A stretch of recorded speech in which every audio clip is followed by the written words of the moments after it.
All right, Big Man, today is Tuesday. It's November 23rd. Welcome to the Dog Walk presented by Barstool Sports. Chief, how are we? Thanksgiving week. I'm great. I'm very thankful. I'm thankful for a short week. Excited for the time off. And then it's also, I think it's the 58th anniversary of the JFK assassination. So that's why we're covering the man who is supposedly the mastermind behind the whole thing, Carlos Marcello. You guessed it, folks. If Chief has an opportunity, even the slightest window to talk JFK, we're talking JFK. I want to do at some point like a 10-part series on the Kennedys. It would be awesome. Yeah. I think I'm going to do it. You should. Yeah. You should. Yeah. I think people would really enjoy that. Mm-hmm. Do you get a lot of feedback from the JFK episodes? Yeah, I would say people. It's one of those things that people just gravitate towards for whatever reason. I don't even know why I'm so obsessed with it, but your grandma. Well, that's so that's the old family story. If you're new to Dog Walk, is that it was my great grandfather was the plumber for Honey Fitz, who was JFK's grandfather. So that's in South Boston, literally 100-something years ago. So they were Irish immigrant people. And they were plumbers. So that's the story. That's the initial family connection. But it's like, the Mafia, the power, the CIA, the money, the fame. It's like all of it is like, it's so intriguing. And then obviously all the tragedy connected to them too. So right up my alley. And so if I have an opportunity to slide into Dog Walk, I think I'm going to take that chance. I'm not complaining, to be clear. Yeah. I'm not complaining. I enjoy it. Yeah. And this is a big time Mafia angle. And I said to you before we started recording, this name, Carlos Marcello, I don't know how to pronounce it. I've heard both. He, for whatever reason, his name is not like one of the most prevalent, famous Mafia names. But then you read about him.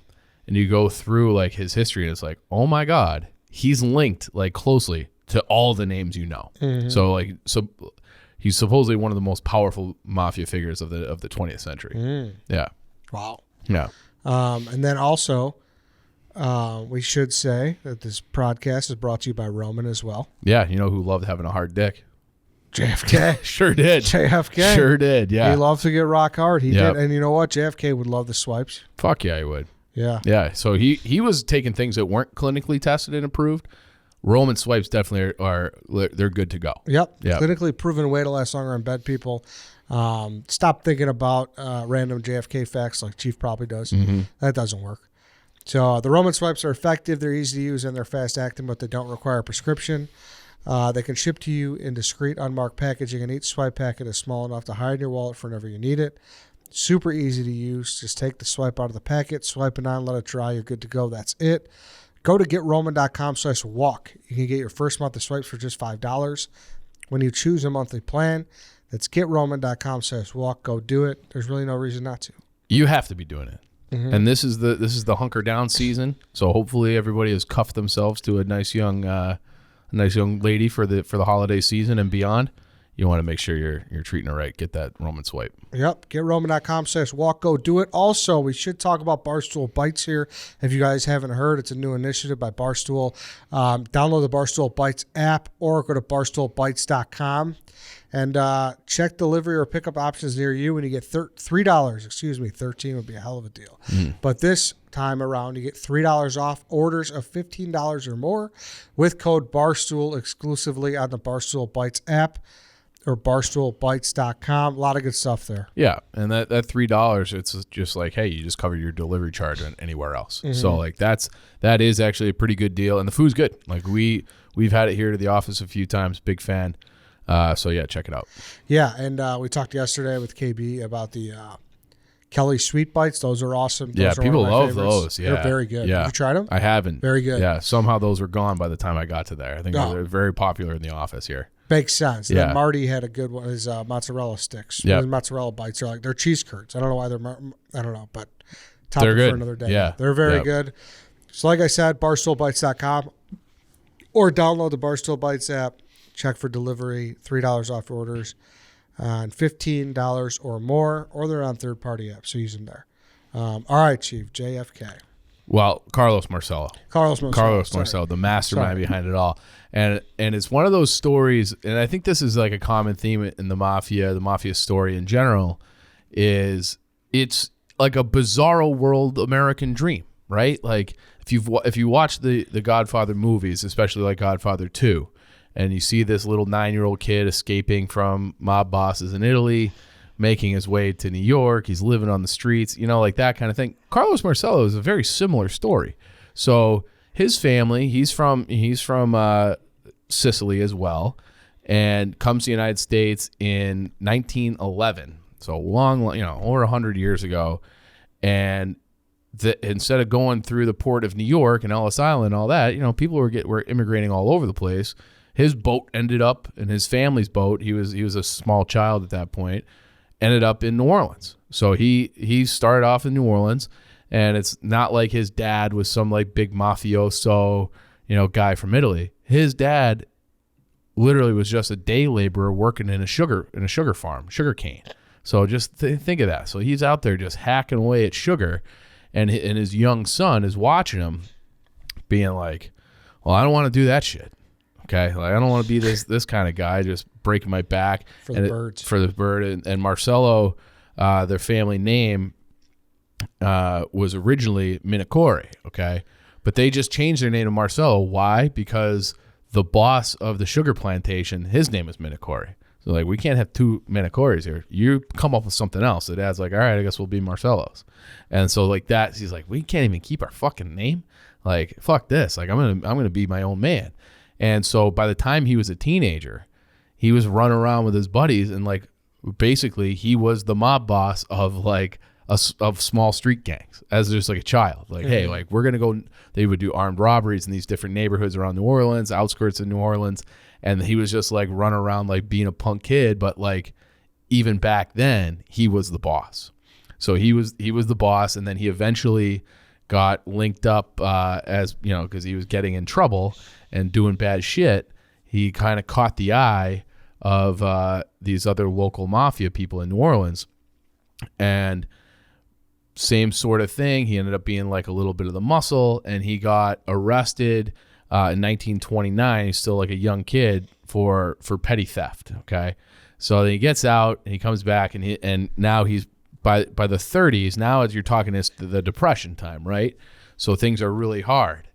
So he gets deeper in with the mafia, and he starts selling drugs. Okay, so he becomes like he got caught in 1938. Now he's like a married guy. He's got a couple of kids, and he gets caught with 23 pounds of marijuana. So this is back when marijuana was first starting to become like demonized and made illegal. So he was supposed to have a lengthy prison sentence, and it had a huge fine. But somehow, because his bosses, the mafia guys, were in tight with the governor, he ended up only serving 10 months and paid a $400 fine because they cut a deal with this guy Huey Long, who was a governor of Louisiana at the time. So that governor of Louisiana, had connections going all the way back to the Genovese family in New York. So I'm sure you've heard that name. Oh, yeah. Okay. And then through the Genovese family, do you know who else you got hooked up with? A guy from a previous episode? Frank Costello. Okay. So I heard you paint houses. Yep. So we did The Irishman back when with, I'm forgetting the guy's name. It was just in the news again. Jimmy Hoffa. Jimmy Hoffa. So like, this is what I mean. Like, this guy is just, if you've heard of a name that's Jimmy Hoffa, Frank Costello, the Genovese family, Oswald, Ruby, Kennedy's, like this guy, it's like all the webs we weave, his tentacles go out everywhere, and they all kind of come back to New Orleans. It's crazy.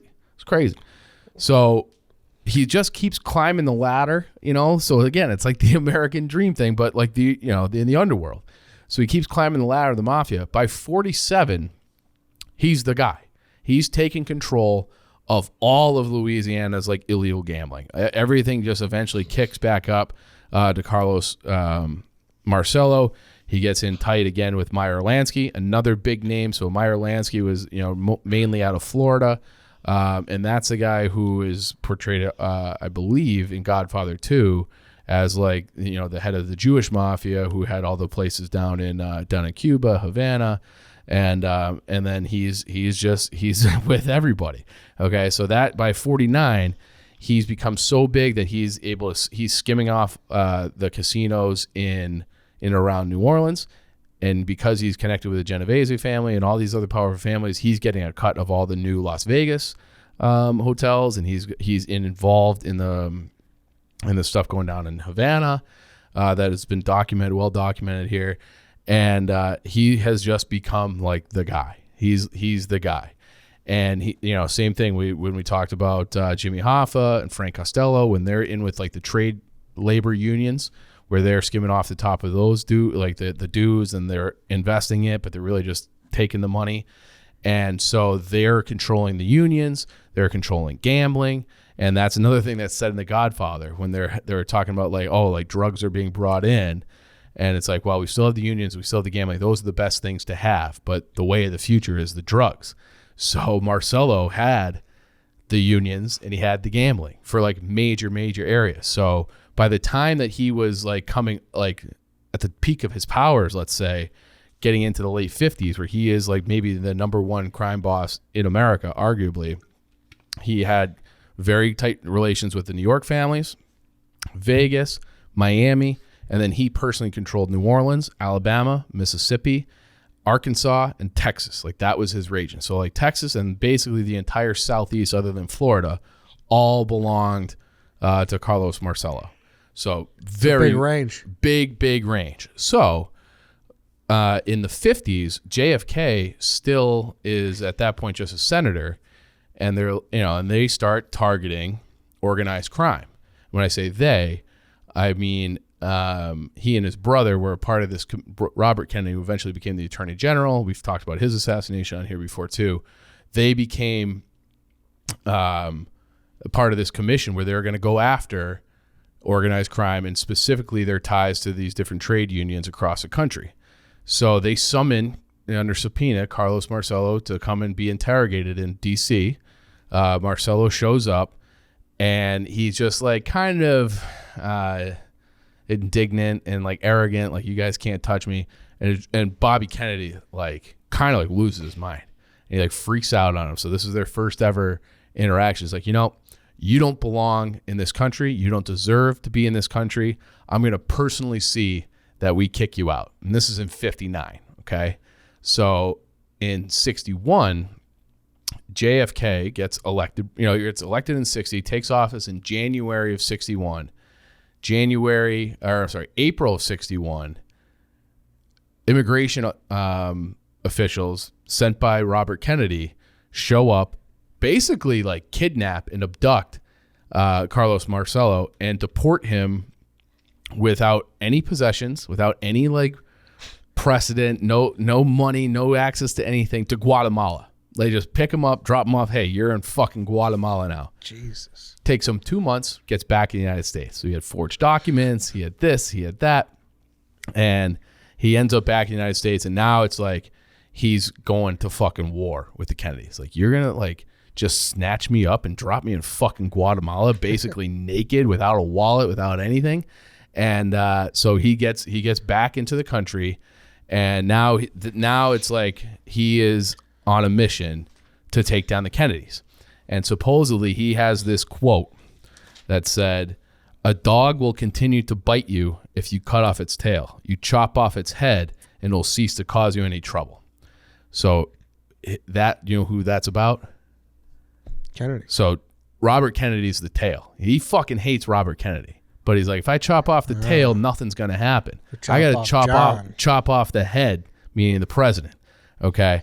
And as we've covered in other episodes before, there are a lot of people who fucking hated Kennedy, okay, with mutual interest. Mm-hmm. So you had the whole, you had the union, like Jimmy Hoffa has like documented things historically where witnesses have said like he wanted Kennedy dead. And that was in, The Irishman too. I Heard You Paint Houses, the book, where he's like, we got to get rid of fucking Kennedy. Okay, so you had all the trade union people that were connected with the mafia wanted him dead. You also had the Cuban people. So he was also big with Sam Traficante, who was big in, I think it was Tampa Bay, Chicago, and here. And Tampa Bay, Chicago, Miami. Meyer Lansky wanted him dead because of the Cuba thing. And then they also had this, like we talked about Operation Mongoose before, where they were trying to set up this group of Cuban exile assassins to go in and kill Castro so they can get all their assets and land and everything, all their investments back that they had in the 50s in Cuba, and get all that back because the mafia wanted all that. They lost a shit ton of money, and they were pissed at Kennedy because he didn't support like the Bay of Pigs invasion. He wouldn't support another invasion. So it's like, we're just going to lose Cuba for fucking ever if we don't get rid of JFK. So you have that whole piece, right? So you have the Cuba piece, the trade union piece, and then Kennedy and Robert Kennedy were going after mafia bosses and connections all over the place, whether it be for tax evasion, other crimes, murder, et cetera. Like they were tightening the screws, trying to really put it to organized crime, and they were double pissed about that because they helped Kennedy get elected, especially in Illinois. So it's like, we got like this fucking arrogant guy, we got to get rid of him. And so you had kind of mutual interest, and no one has ever really been able to tie the CIA in with the mafia on this whole thing, on the assassination. But they keep not releasing the documents that would prove that. So it's been 60 fucking years, and they won't release it. Biden just the other week said, yeah, they're kicking the can down the road. Yeah, we're not. It's still a matter of national security. So we just had a bug fly down from No, I think that's just our ceiling. No, I saw it crawl away. Oh, it was a bug? A literal bug just flew down right in the middle of this. So might want to have someone look into that. But it's crawling underneath your desk. Might be crawling up your leg right now. Well, I don't like that. It's gross. It looked like a nasty bug too. That's fucked up. Multiple legs. All right, continue. Anyways, so now it's like, okay, so you have, who else is from New Orleans? If you remember. Nick Cage. Nick Cage. Also Lee Harvey Oswald. Okay. So Lee Harvey Oswald had defected.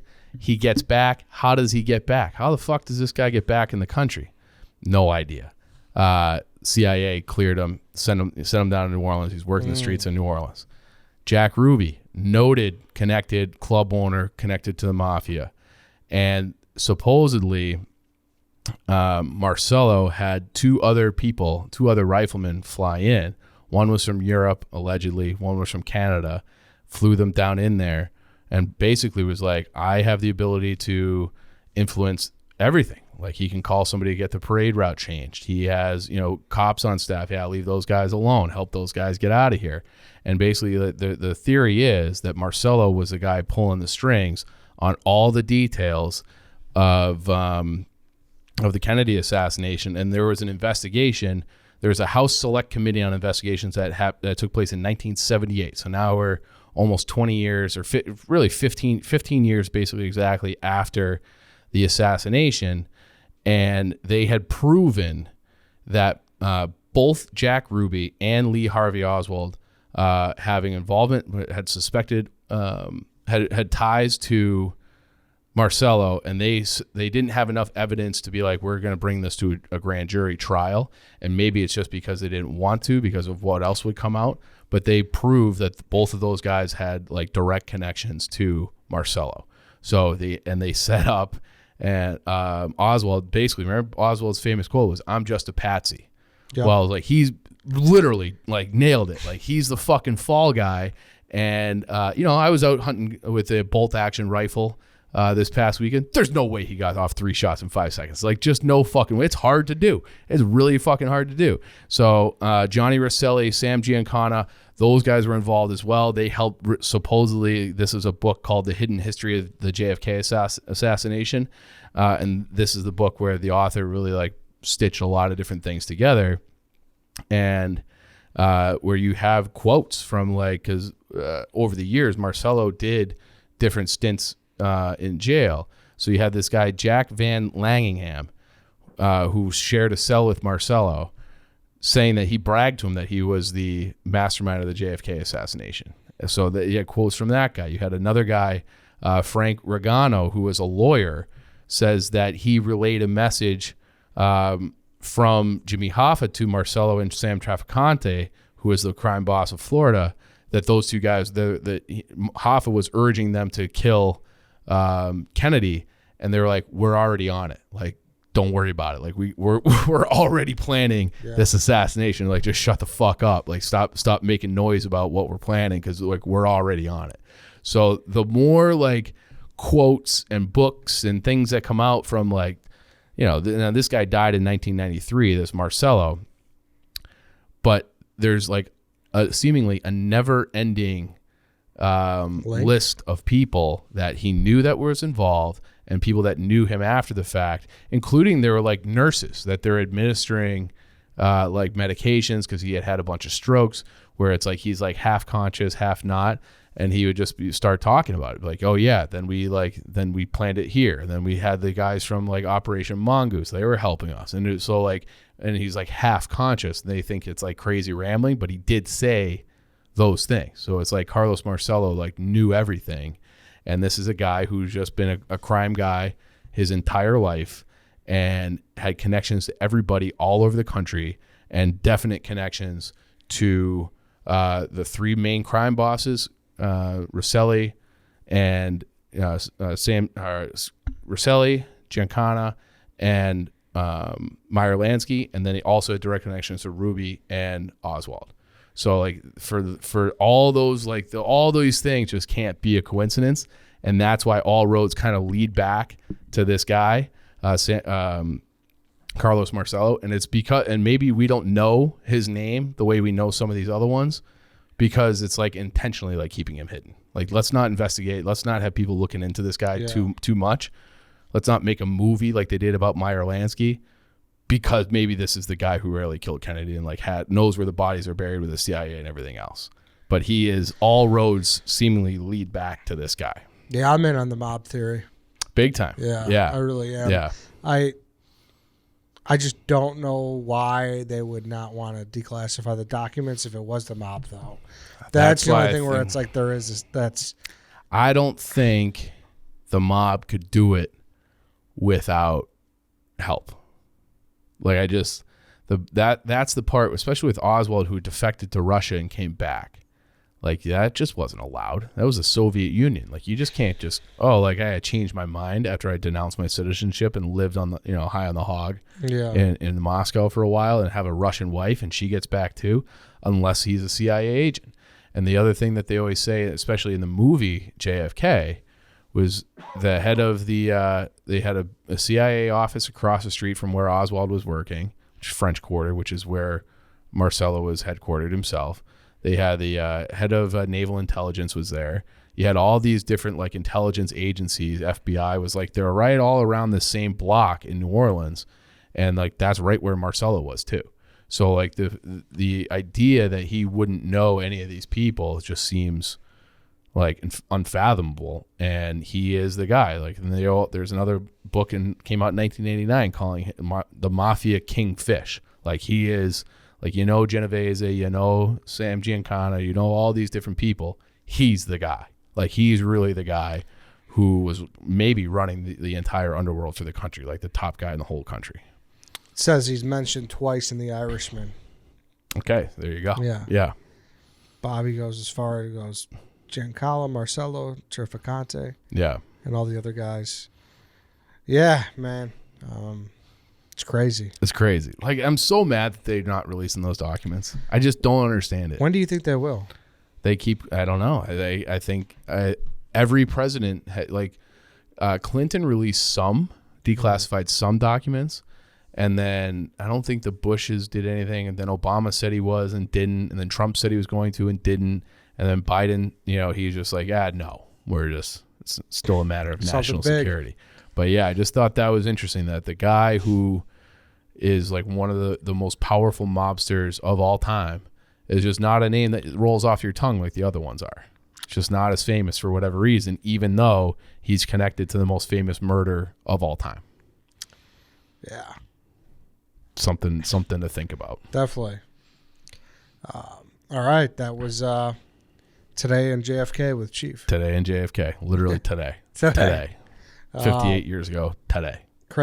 Crazy. All right, Chief. Thank you. That's it for today, everybody. We'll be back tomorrow. We will see you then.